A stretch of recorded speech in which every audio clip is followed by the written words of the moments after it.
안녕하세요. 에이징 스토리입니다.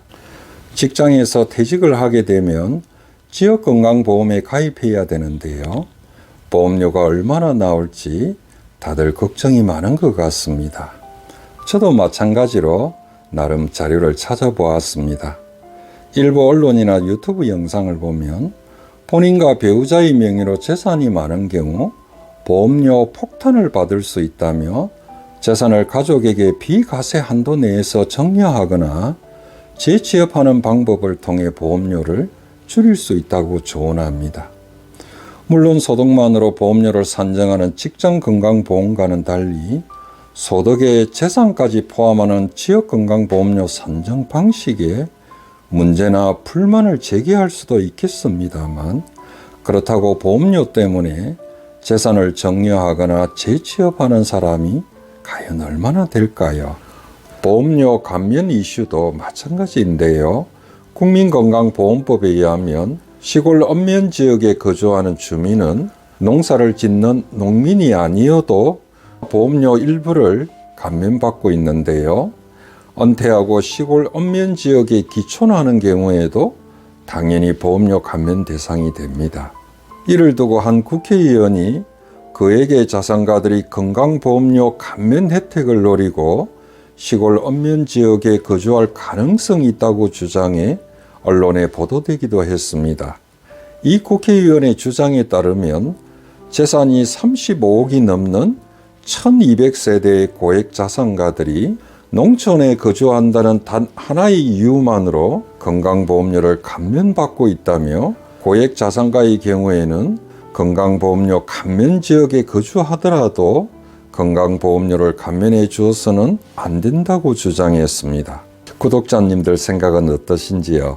건강보험료 감면을 노리고 35억이 넘는 자산을 가진 사람들이 흔히 언론이나 유튜브 영상에서 은퇴자들이 생활하기에 불편하다고 말하는 시골 언면 지역으로 옮겨 산다는 게 상식적으로 가능한 주장일까요? 이런 생각을 해볼 수 있을 겁니다. 건강보험료 감면 사유가 시골 언면 지역에 거주하는 주민인데도 불구하고 재산이 3억인 주민은 감면 대상이 되고 재산이 35억이면 감면해 주어서는 안 된다고 말하면 과연 합리적인 제도일까요? 개인의 자산을 두고 법 적용을 달리해야 한다는 주장의 배경에는 시골 언면 지역 주민에게 건강보험료 일부를 감면해 주는 것이 혜택이라고 인식하기 때문이 아닐까 싶습니다. 다시 말해 정부 예산은 가난한 사람에게만 지원해 줘야 한다는 학정평양 심리 때문이 아닐까 싶습니다. 오늘은 이 이야기를 좀 주로 해볼까 합니다. 사람에게는 누구나 학정평양 심리가 있다고 합니다. 학정평양 심리란 자신의 가치관이나 판단과 일치하는 정보에만 주목하고 다른 정보는 무시하는 사고방식과 태도를 말합니다. 이 말씀을 드리는 것은 한때 세금으로 부잣집 아이들에게까지 무료 급식을 해서는 안 된다고 주장하는 사람들이 있었는데요. 마찬가지로 시골 언면 지역에 사는 주민은 자산이 많고 적음에 관계없이 보험료를 왜 감면해 주고 있는지 법률이나 제도를 알아보지도 않고 부자에게까지 보험료 감면을 해주는 건 혜택이라고 말하는 사람을 볼 수 있습니다. 어쩌면 무상급식 논란에서 부잣집 아이 부모가 무상급식에 지원하는 세금을 내가 더 많이 내었는데 내 아이는 왜 그 대상에서 제외하느냐고 주장할 수 있을 겁니다. 자료 하나 보겠습니다. 국세청의 2023년 4분기 국세통계연보에 따르면 종합소득세 기준으로 상위 10%의 납세 비중이 86.4%입니다. 상위 20%까지 확대하면 93.9%로 높아지는데요. 이에 반해 하위 10%의 납세 비중은 0%입니다. 하위 50%까지 확대해도 0.9%에 불과합니다. 소득 상위 20%가 전체 종합소득세의 94%를 내고 있는 게 우리의 현실입니다. 이 통계 자료를 인용하는 것은 우리가 학정평양 심리에 근거해 사회 현상을 보면 문제의 본질을 파악할 수 없다는 말씀을 드리고 싶은 겁니다. 물론 보험료를 많이 납부했다고 보험료 일부를 감면해 주는 것은 아닙니다. 그럼 언면지역 주민에게 보험료 일부를 감면해 주는 이유가 무엇인지 한번 구체적으로 알아보겠습니다. 구독자님들도 아시다시피 직장에 다니다 퇴직하면 지역건강보험에 가입해야 하는데요. 거주지가 시골 언면지역이면 보험료의 22%를 감면받게 됩니다. 감면 사유는 간단합니다. 의료서비스 취약지역에 살고 있기 때문입니다. 언면지역에는 의료시설이 부족해 인근 도시지역 병원에 한번 가려면 시간은 물론이고 교통비만 해도 도시거주 주민에 비해 더 많이 지출되는 게 사실입니다. 따라서 언면지역에 거주하는 주민이 농민이든 아니든 자산이 많고 적음에 상관없이 의료서비스 취약지역에 거주하기 때문에 보험료 일부를 감면해 주는 것이 제도적 취지인데도 불구하고 농촌 특례니 하는 오해가 있는 것 같습니다. 한 지역 방송에서마저 농촌지역 건강보험료 감면에 문제가 있다는 제보 영상을 보도했는데요. 보도 내용은 이렇습니다. 농민은 건강보험료 감면 혜택을 받는데 이는 농민들의 생활안전과 복지 정진을 위한 제도다. 하지만 농사를 지어도 도시 아파트에 사는 농민은 지원 대상에서 제외돼 불만이 끊이지 않고 있다. 건강보험료 감면 지역에 거주하며 농사를 짓던 박모 씨는 얼마 전 인근 도시지역 아파트로 이사를 해 건강보험료 감면 혜택을 받지 못하게 되었다. 농민은 거주지에 관계없이 농기계나 비료, 퇴비값 모두 지원받는데도 건강보험료만 동지역 아파트에 산다는 이유로 감면 혜택을 해주지 않는 건 문제가 있다고 말했습니다. 어떻습니까? 팩트 체크를 한번 해보면 좋겠습니다. 먼저 언면지역 주민에게 건강보험료 일부를 감면해주는 사유를 농민들의 생활안전과 복지정진을 위한 제도라고 했는데요. 이 내용은 추가 감면 사유에 해당이 됩니다. 농민을 떠나 지역 주민 모두에게 공통적으로 보험료 일부를 감면해 주는 것은 앞에서 살펴보았듯이 의료서비스 취약지역에 거주하기 때문입니다.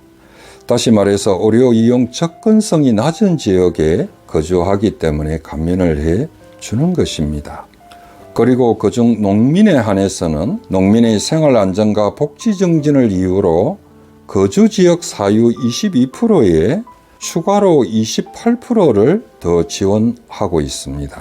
국민건강보험법에 따르면 행정구역상 도농복합도시와 군단위 언면지역, 동지역은 녹지지역과 생산관리지역 등이 거주하는 농민은 지역 경감 22%에 추가로 농민지원 28%를 합쳐 최대 50%까지 지원받을 수 있습니다. 정리하면 언면지역에 거주하지만 농민이 아닌 주민은 지역 경감 22%만 지원받고요. 언면지역 외에 거주하는 농민은 지역 경감 22%는 받지 못하지만 농민 지원 28%는 지원을 받을 수 있습니다. 농민 자격은 구독자님들도 알다시피 보통 300평 이상의 농지에 농작물을 경작하면 되는데요. 온실이나 비닐하우스에서 농작물을 경작하는 경우에는 100평 이상이면 가능합니다. 참고로 농민 자격을 갖추게 되면 이처럼 건강보험료 추가 감면은 물론이고 국민연금 가입 기간을 연장하는 경우에는 연금보험료의 절반도 지원받을 수 있습니다. 그럼 언면지역 주민에게 건강보험료 일부를 감면해 주는 이유가 의료 이용 접근성이 낮기 때문이라고 했는데요. 자료 하나 보겠습니다. 농촌진흥청이 발간한 2021년 농어민 복지 실태에 따르면 농촌지역 주민의 경우 의료기관까지 이동하는 시간이 자가용을 이용하는 경우 편도 기준으로 평균 25분이 소요되고 대중교통을 이용하는 경우 33분이 소요되는 것으로 조사되었습니다. 이에 반해 도시에 거주하는 주민은 의료기관까지 이동하는 시간이 평균 15분인데요. 이와 비교하면 2배 정도 더 걸리는 것을 알 수 있습니다. 한편 농촌지역 보건의료기관은 2020년 기준으로 8,030개소로 도시지역 의료기관과 비교해 13%에 불과했고요. 의료기관의 병상수는 농촌지역 의료기관이 13만 453개로 도시지역 의료기관의 25% 정도 수준인 것으로 나타났습니다. 이런 의료 서비스 인프라 차이에도 건강보험료 일부를 감면해 주는 게 과연 혜택이라고 할 수 있을까요? 앞에서도 말씀드렸듯이 학증평형 심리에 근거해서 우리 사회 현상을 보면 문제의 본질을 파악할 수 없다는 말씀을 다시 한번 드리고 싶습니다. 오늘 영상 시작하며 말씀드린 시골에 거주하더라도 자산이 많은 사람에게까지 보험료 감면 혜택을 주어서는 안 된다고 주장하는 방식보다 경제적으로 여유가 좀 있는 은퇴자들이 도시를 떠나 농촌으로 이주해 지낼 수 있도록 다양한 유입 정책을 만들어 지원해야 지역 소멸도 막고 지역 경제에도 도움이 되지 않을까 싶습니다. 언론이나 유튜브 영상에서 하는 말이 모두 사실이라고 단정해서는 안 될 것입니다. 내 스스로 확인하는 노력이 필요하지 않을까 싶습니다. 오늘도 시청해 주셔서 감사합니다.